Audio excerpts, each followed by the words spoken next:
This is what actually works to stop overeating. And if you were my client, this is what I would coach you through. Hello there, my name is Cassie. I'm a dietitian and certified intuitive eating counselor with nearly a decade of experience. And over my career, I've supported more than 500 women to heal from binge eating and overeating and find food freedom for life. Over that time, I've been in about 6,000 coaching sessions. Yes, I know, that's a lot. And so I know a thing or two about what works and what doesn't. And so in today's video, I'm going to walk you through what actually works to stop overeating and what I would coach you through if you were my client as some of those foundational pieces to get started. So let's dive in. Now, if you're familiar with me and my work, you will know that the foundation to any type of healthy relationship with food is getting enough adequate and consistent nutrition.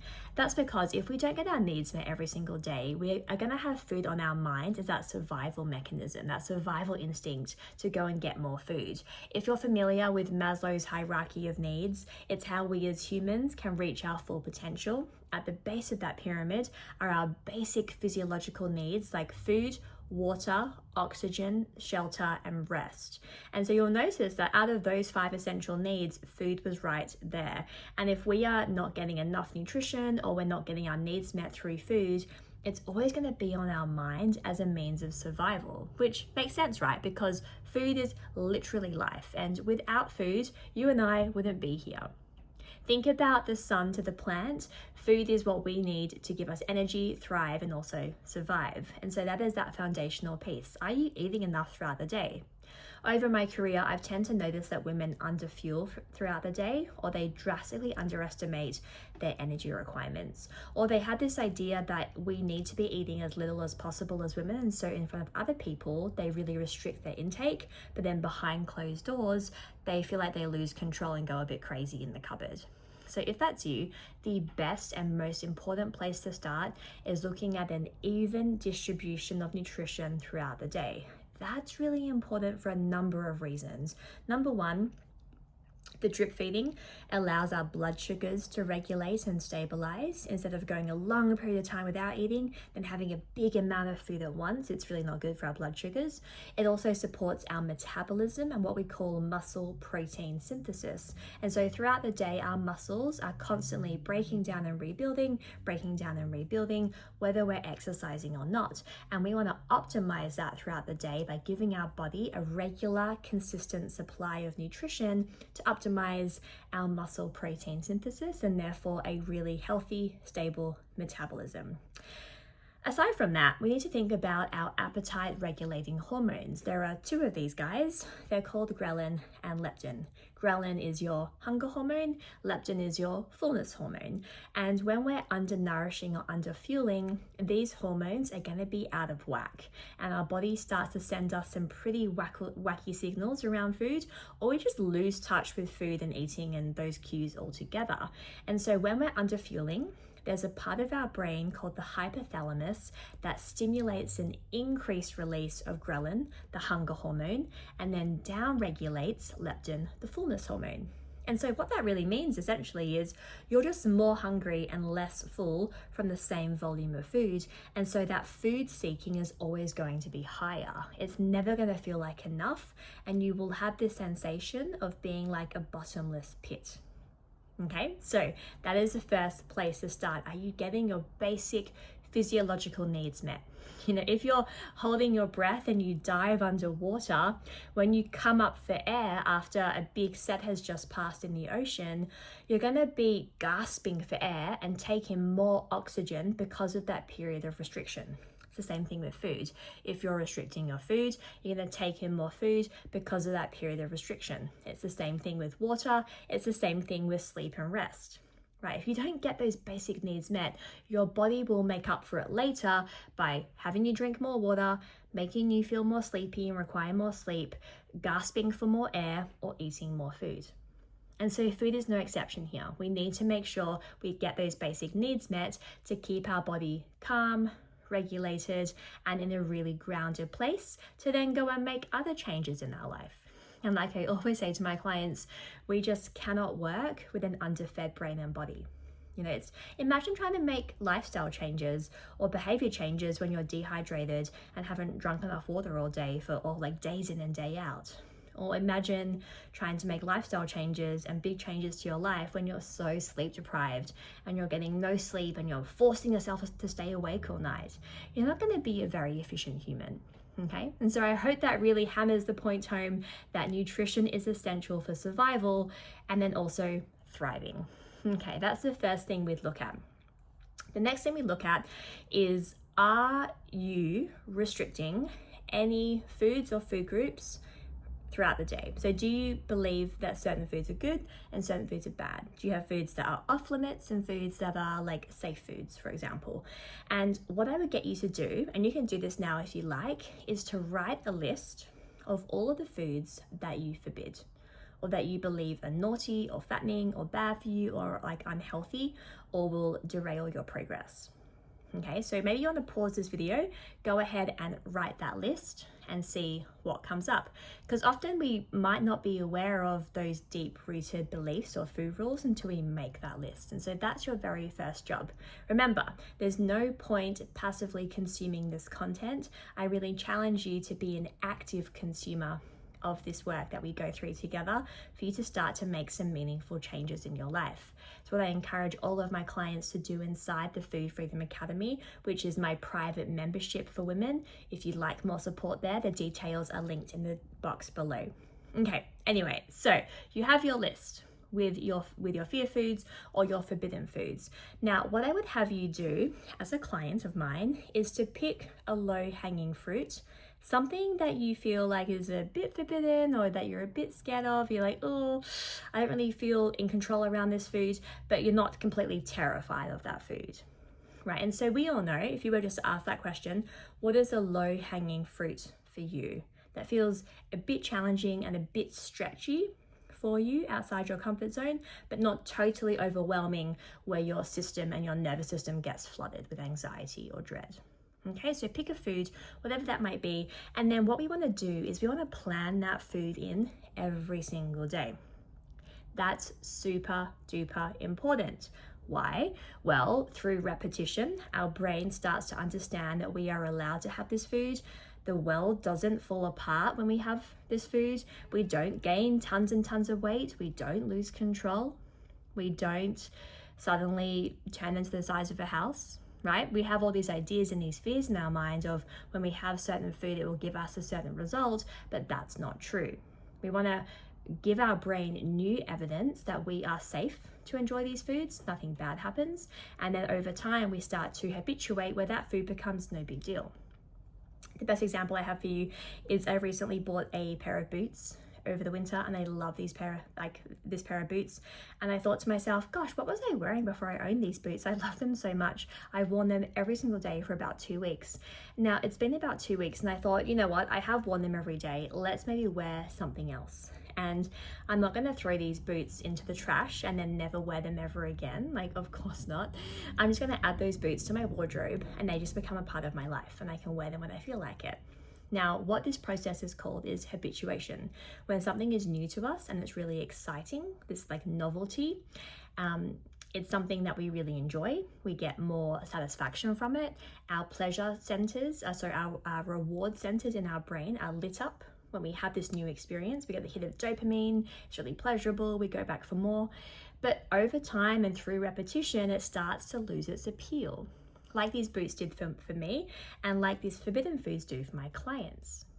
It's kind of like the very first time you bought your car. I bet you were like excited and over the moon. You wanted to find any excuse to go for a drive. Now it is like your car is great, but it is just a car, right? Or maybe the first time you said I love you to your partner. That was maybe exhilarating.